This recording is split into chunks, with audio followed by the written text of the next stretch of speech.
Hihingi ka ba ng tulong sa gobyerno, kay mayor, governor, congressman at sa mga senator? Ito ang mga kailangan.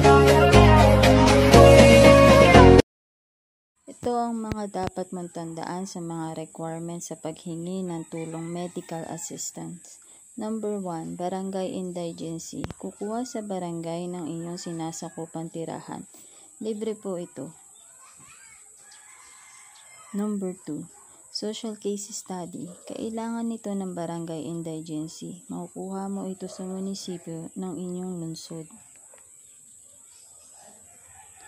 Number 3, letter. Sulat sa kung sino sa mga nakaupo sa nalalapitan mo para sa pinansyal.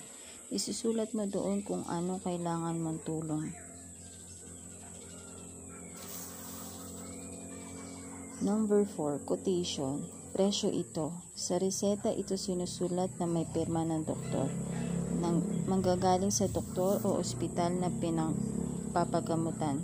May iba-ibang uri ito na pwede mong mahingi. Presyo ng opera, mga gamot at laboratories. Number 5, medical certificate. Ito ay mahihingi mo sa doktor pag ikaw ay nagpakonsulta.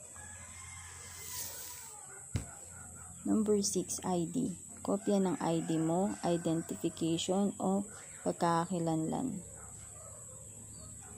Sa pamamagitan ng mga ito, maaari rin makatanggap ng guarantee letter kung malakihang gastos sa ospital.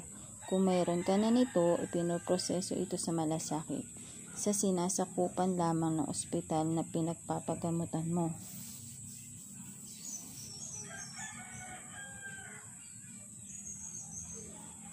Sa paghingi ng tulong sa mga senador, pwede mo na itong gawing through email. I-scan mo ang mga requirements at isisend mo sa bawat senador.